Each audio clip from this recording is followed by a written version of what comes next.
Okay, so this is a 45-year-old male present with the complaint of lower extremity edema, and for the past few weeks he has also been observing puffiness of the face.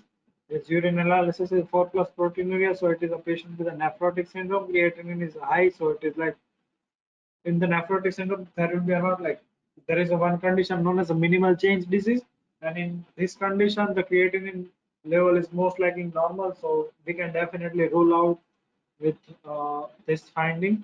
So the minimal change disease is not the answer here. So the anti-nuclear antibodies are absent. So this is a line to say you that the SL is also not the condition in this patient, and the biopsy findings are given in this picture. So which of the most likely cause of this biopsy finding? So MPGN. So the MPGN is most likely associated with two conditions. Like the first one is Hep B. So the Hep B is also associated with the MPGN condition, and the second one is like if there is a complement inhibitor deficiency. So like let me show you a picture of that. It's like they have not given it. Sorry.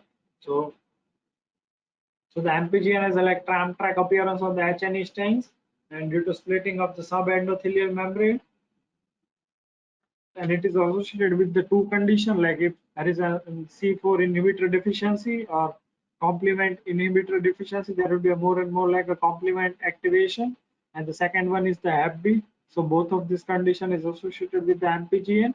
The RPGN is associated with the nephritic syndromes. Again, the MPGN and the RPGN are both the condition associated with the nephritic syndrome.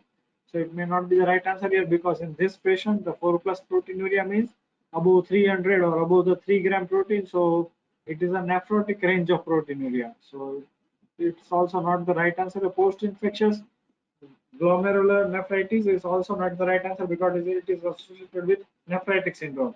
And minimal change disease, as I have suggested that in minimal change disease, as the name suggests, the biopsy findings are like minimal. You can see the normal glomeruli, and in this patient, like as you can see, there will be a sclerosis in between the vessels, like there will be mostly subepithelial deposits.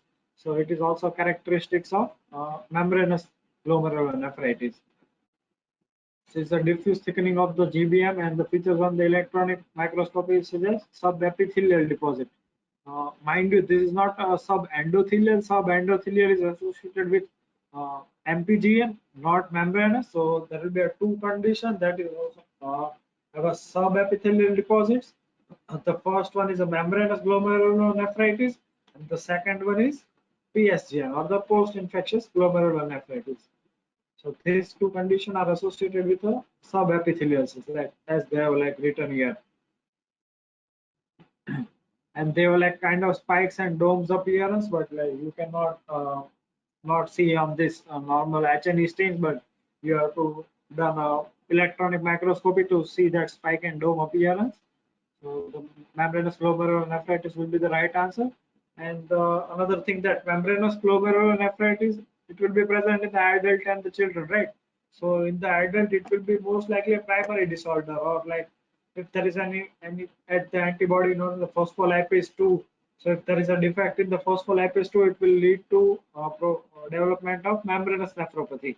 And in the children, it is most likely secondary to the other things, like if like there was lung cancer or the solid cancer or rheumatoid arthritis. And the another one is like if the patient has infective endocarditis, all this condition is associated with membranous glomerulonephritis. Also the HBV and the HCV. So you have to remember the difference between these two. So this condition is also associated with the HBV, or the hepatitis B virus. Membranous glomerulonephritis is more common in patients with the HBV. And MPGN is also common in the patient with the MPGN is also associated with the HBV virus, and the mixed cryoglobulinemia is more commonly involved in the patient with the Hep C virus. So that's the thing that you have to remember.